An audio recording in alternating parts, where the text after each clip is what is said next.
Survey and welcome to my YouTube channel. तो आज atoms, molecules and ions का last day होगा, जिसमें हम लोग लास्ट क्लास में पढ़ रहे थे मोल कॉन्सेप्ट।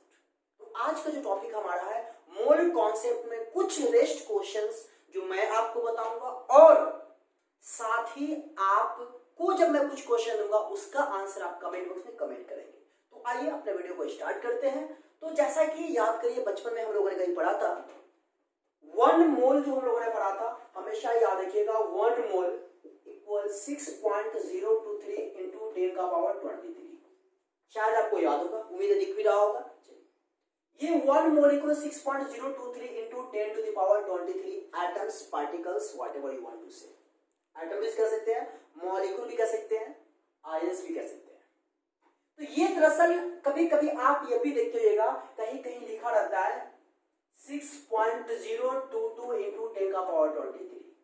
तो इस बात से आप बिल्कुल वाकिफ हो कि मैं 6.023 इंटू 10 का पावर 23 क्यों लिखता हूं। दोनों में फर्क कुछ नहीं है।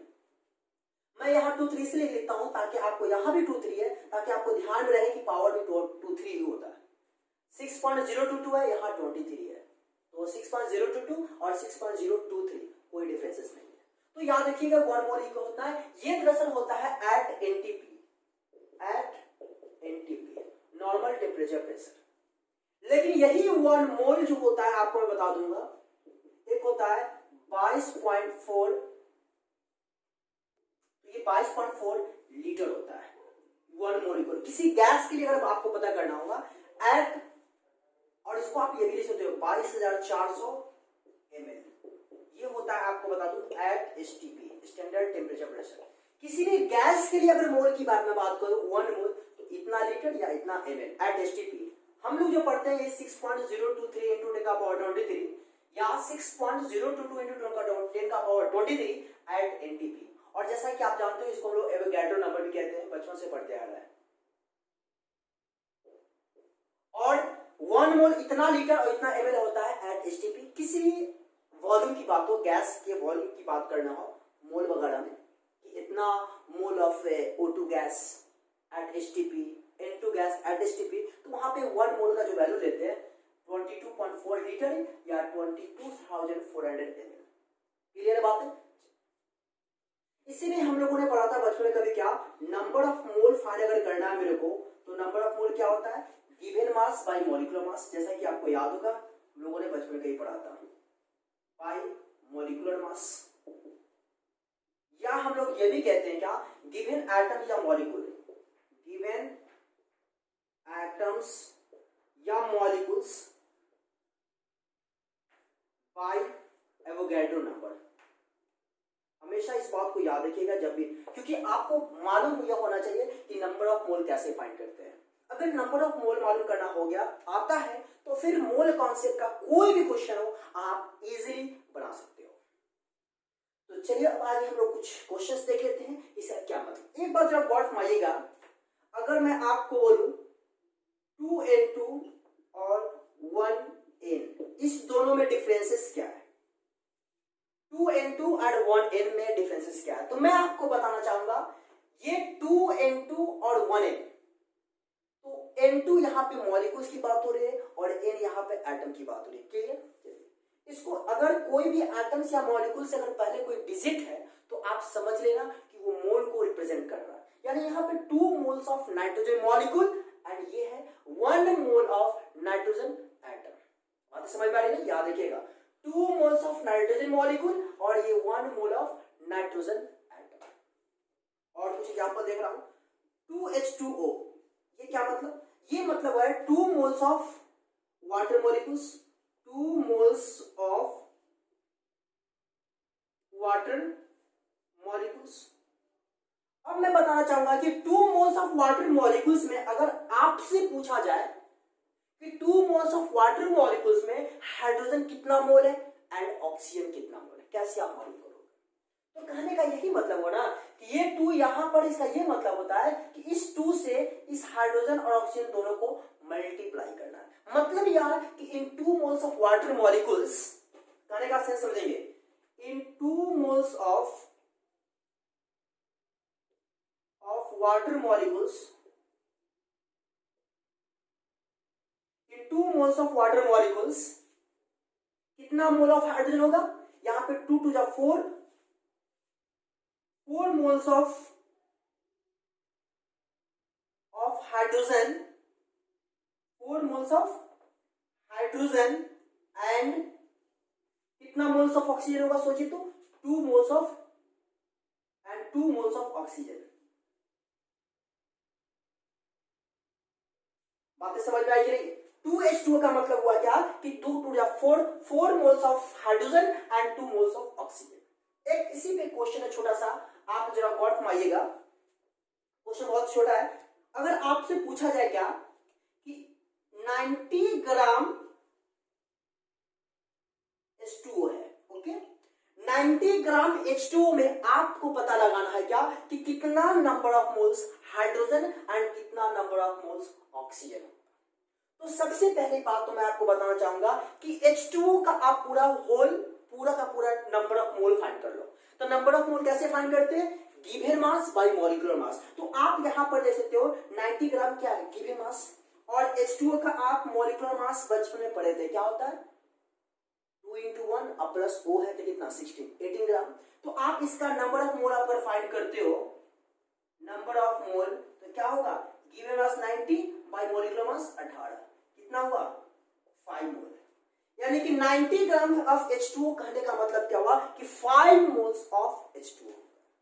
अब जब हमें 5 मोल्स ऑफ H2O मालूम हो गया तो आप बखूबी बड़े अच्छे अंदाज में ये आप कह सकते हो कि 5 मोल ऑफ H2O में, इन 5 mole of H2O, in 5 moles of, यहां पे नहीं दिख रहा, मैं याद देता हूं, इन 5 मोल्स ऑफ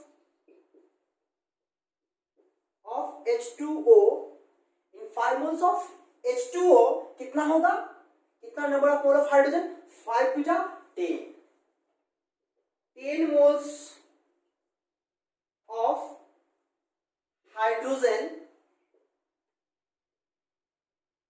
and कितना moles of oxygen होगा? आप सोचो, 5 moles of oxygen and 5 moles of oxygen। बातें समझ में आई ना? तो हमेशा याद रखिएगा, कभी भी आपसे कोई एटम में कुछ कोई कंपाउंड दे देगा और पता लगाना है कि वो कंपाउंड जो एटम से बना है वो कितना कितना मोल है। तो इसको आप बनाने के लिए क्या करोगे? सबसे पहले उस पूरे कंपाउंड का नंबर ऑफ मोल फाइंड कर लेंगे कि टोटल मेरे को कितना मोल्स है।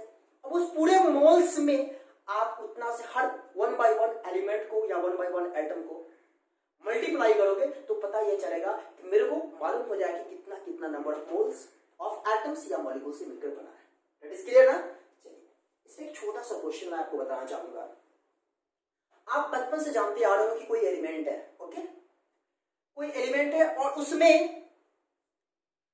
एटम्स जो होता है, कितना एटम्स होता है? 6.023 into 10 का पावर 23 होता है ना? 6.023 into 10 का पावर 23 एटम्स होता है। इतना कोई भी एलिमेंट हो इतना एटम होगा।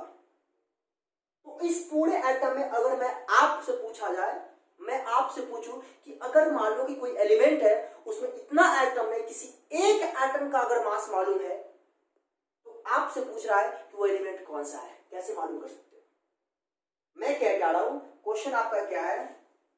कोई एलिमेंट M है, ओके, कोई एलिमेंट M है। इस एलिमेंट M में mass of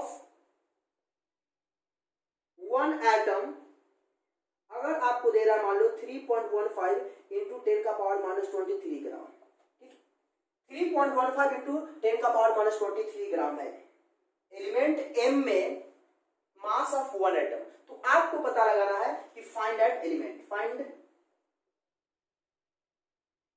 that element M, element M, वो एलिमेंट M कौन सा होगा? तो जैसा कि आप सभी जानते हो कि इस एलिमेंट M की बात हो रही है, तो इस एलिमेंट M में 1 मोल होगा। अब 1 मोल में कितना एटम? 6.023 इंटू 10 का पावर 23, ये एटम्स होता है। तो उसमें एक एटम का मास इतना दे रहा है तो आप तो समझ सकते हो कि उतना एटम होता है तो उतना से मल्टीप्लाई करेंगे तो मेरे को टोटल मास आ जाएगा। तो यहां सिंपल लिखे क्या? Mass of M equal 6.023 into 10 का पावर 23 इंटू 3.15 इंटू 10 का पावर -23। क्लियर बात है? अब जरा गौर फरमा सकते हो आप 6.023 और 3.15 को आप जब मल्टीप्लाई करोगे तो लगभग आपका 19 लगभग आएगा, 36 या 19 आएगा, इंटू 10 का पावर 23 है और ये 10 का पावर -23 है, तो 10 का पावर क्या 0, मल्टीप्लाई में जब बेस इक्वल होता है तो एक्सपोनेंट को प्लस कर देते हैं, तो +23 -23 क्या होगा 0, और किसी भी नंबर का पावर 0 होता है उसका वैल्यू 1 होता है, तो 90 × 1 कितना हो जाएगा 19 ग्राम, मतलब उस एलिमेंट का मास क्या है 19 है, और जब उस एलिमेंट का मास 19 है तो आप समझ सकते हो कि वो एलिमेंट हमारा कौन सा होगा, वो एलिमेंट हमारा फ्लोरीन होगा, ये एलिमेंट क्या होगा हमारा फ्लोरीन होगा। बस यही तो आपके सामने क्वेश्चन है, उम्मीद है बातें क्लियर है। चलिए अब इसी पैटर्न पे आपके सामने मैं 5-6 क्वेश्चन दूंगा, आप इस 5-6 क्वेश्चन का आंसर कमेंट बॉक्स में कमेंट करिएगा, तो आइए बोर्ड को रब करते हैं, फिर इसी पैटर्न पे आपको क्वेश्चन दे रहा हूं। तो फाइनली बोर्ड रब हो चुका है और उसके बाद आपके सामने 1 2 3 4 5 6 7 क्वेश्चन अवेलेबल है, और इस 7 क्वेश्चन का आंसर आपको कमेंट बॉक्स में करना है। और वीडियो को खत्म करने से पहले मैं आपसे एक दरखास्त करना चाहूंगा, एक रिक्वेस्ट है कि इस वीडियो को अपने तमाम दोस्तों के बीच शेयर करिए, और आपने अगर अभी तक वीडियो को लाइक नहीं किया है तो सबसे पहले लाइक करिए, और नए चैनल पर नए हैं तो सब्सक्राइब का बेल आइकन को प्रेस करिए। लेकिन हाँ, शेयर करने का काम कोई भी आप इसमें कंजूसी ना करें। अगर आप सोच रहे हो कि हाँ फला दोस्त या कोई दूसरे पर्सन शेयर कर देंगे तो मैं क्या करूं, ऐसा नहीं, सब पता चलेगा, सब ऐसा ही सोचेगा, फिर मुश्किल में हो जाएगा। इसलिए ये आपकी रिस्पॉन्सिबिलिटी है कि सब लोग वीडियो को शेयर करिए अपने तमाम दोस्तों के बीच। चलिए अब क्वेश्चन का 1 बाय 1 मैं आपको थोड़ा हिंट्स दे देता हूं। What is the mass of 5 mole of NH3? 5 mole of NH3 में कितना मास होगा? तो सिंपल सी बात है, NH3 का आप मोलिकुलर मास मालूम कर दोगे, वो कितना मोल होगा, 1 मोल का होगा। मेरे को पूछ क्या रहा है 5 मोल्स, तो 5 से आप मल्टीप्लाई करना, मास आ जाएगा। बातें क्लियर है? चलिए second question, calculate the volume in litres of 20 gram hydrogen gas at STP। मैंने कहा है कुछ देर पहले क्या कि 1 मोल एट STP जब भी बात होगी तो आप समझ लेना कि 1 मोल इक्वल 22.4 लीटर। यहाँ पे हाइड्रोजन गैस है, और हाइड्रोजन गैस हमेशा H2 के फॉर्म में लिखा जाता है, न कि H के फॉर्म में लिखा जाता है। तो सबसे पहले आप इसका नंबर ऑफ मोल फाइंड करोगे, क्या होता है given mass by molecular mass. Given mass 20 ग्राम और हाइड्रोजन गैस है H2, तो H2 का मतलब कितना होगा मॉलिक्यूलर मास 2, तो नंबर ऑफ मोल क्या होगा 20/2 यानी 10। 1 मोल एट STP कितना लीटर होता है 22.4 लीटर, तो मेरे को कितना मोल आया 10 मोल। 10 से क्या करोगे मल्टीप्लाई करोगे, मालूम हो जाएगा वॉल्यूम इन लीटर्स। क्लियर बात है? चलिए question number 3, the molecular mass of H2SO4 is 98 mu. Calculate the number of moles of each element in 294 gram of H2SO4। तो सबसे पहले मैं आपको बताना चाहूंगा कि ऐसा क्वेश्चन मैंने आपसे बनवाया है, मैंने बनाया मतलब समझाया कि क्या करना है। सबसे पहले इस कंपाउंड का कितना नंबर ऑफ मोल होगा टोटल फाइंड कर लो। तो H2SO4 का मोलिकुलर मास मेरे को 98 mu दे रहा है, और मास कितना मास में बोला है 294 ग्राम में, तो नंबर ऑफ मोल मालूम हो जाएगा। गिवन मास में मोलिकुलर मास तो 294/98, जब इसको डिवाइड करोगे तो 3 टाइम्स कैंसिल हो जाएगा, मतलब H2SO4 कितना मोल हो गया 3 मोल्स हो गया। अब कह रहा है कि 3 मोल्स ऑफ H2SO4 में हाइड्रोजन कितना आइटम है, कितना मोल है, सल्फर कितना मोल है, और ऑक्सीजन कितना मोल है। तो 3 × 6H मतलब 6 मोल हो जाएगा ये हाइड्रोजन, 3 मोल ऑफ सल्फर, और कितना मोल ऑफ ऑक्सीजन होगा 3 4 12, क्योंकि 3 मोल आया तो 3 शुरू में लगेगा, और इस 3 शुरू में लगने का मतलब है 3 से सबको मल्टीप्लाई करना। तो समझ सकते हो कि 3 × 6 mole of hydrogen, 3 mole of sulphur, 12 mole of oxygen. Next question है determine the mass of the following. Very simple question, इतना नंबर ऑफ O2 मॉलिक्यूल्स, इतना नंबर ऑफ O2 मॉलिक्यूल्स में आपको मास निकालना है। मैंने कहा है कि जब भी मास हो एटम की बात हो वहां पे आप सबसे पहले नंबर ऑफ मोल फाइंड करो। तो नंबर ऑफ मोल क्या होगा, यहाँ एटम दे रहा है ना, तो given atom by Avogadro number, तो गिवन एटम इतना, एवोगाड्रो नंबर कितना, इतना ही होता है, कैंसिल होके कितना होगा 1 मोल।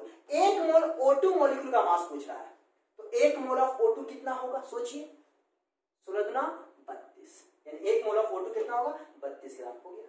हाँ यहाँ देखिए इतना नंबर ऑफ O एटम, इसका भी नंबर ऑफ मोल निकालो, given atom by Avogadro number, given atom इतना है, एवोगाड्रो नंबर इतना ही होता है 1 होगा, और 1 मोल ऑफ O का मतलब क्या हुआ 16 ग्राम। How many moles of calcium carbonate are present in 10 gram of the substance? How many moles of CaCO3 are present in 10 gram of substance? मतलब 10 ग्राम दे रहा है, और ये मोलिकुलर मास ये कंपाउंड है, इसका आप मॉलिक्यूलर मास निकालोगे, फिर नंबर ऑफ मोल निकालोगे, आपको मालूम हो जाएगा कितना मोल है, टोटल कितना मोल है। समझ रहे हो, given by molecular mass. Simple. Calculate the number of इतना atoms of hydrogen, calculate the mass of इतना एटम, इतना एटम मास ऑफ हाइड्रोजन पूछ रहा है। तो आप जानते हो कि एक एटम का मास कितना होता है, छोड़ो वो बात हटाओ। 6.023 इंटू 10 का पावर 23 एटम में हाइड्रोजन का मास 1 ग्राम होता है। मेरे को पूछा है इतना एटम का क्या होगा, तो एक एटम का निकालोगे और इतना से मल्टीप्लाई कर दोगे, या छोड़ो इतना एटम दे रहा है ना, नंबर ऑफ मोल निकाल दो, कितना होगा given atom by Avogadro number, इतना बाय एवोगाड्रो, कैंसिल करोगे कुछ आएगा, उतना मोल आएगा। अब पूछ रहा है मास, तो एक मोल में तो 1 ग्राम, तो जितना है आएगा नंबर ऑफ मोल, उतना से मल्टीप्लाई करोगे। लास्ट है calculate the number of atoms of each element present in इतना ग्राम ऑफ H2SO4। आपको पता करना नंबर ऑफ एटम, सिंपल सी बात है। सबसे पहले हम क्या फाइंड करेंगे, नंबर ऑफ मोल फाइंड करेंगे। जब नंबर ऑफ मोल मालूम हो जाएगा तो आप आसानी से हर एक एलिमेंट का एटम मालूम कर लो, कितना एटम, मतलब ये क्वेश्चन आपका ये 3 की तरह हो गया। तो मैं थोड़ा साइड हो जा रहा हूं, आप एक बार स्क्रीनशॉट ले लोगे, आप देख सकते हैं। उम्मीद है आपने देख लिया। चलिए तो आज के लिए इतना ही, और फाइनली यहाँ पे आपका ये चैप्टर खत्म होता है, फिर हम लोग नेक्स्ट चैप्टर में मूव करेंगे। तो आज के लिए इतना ही, थैंक यू।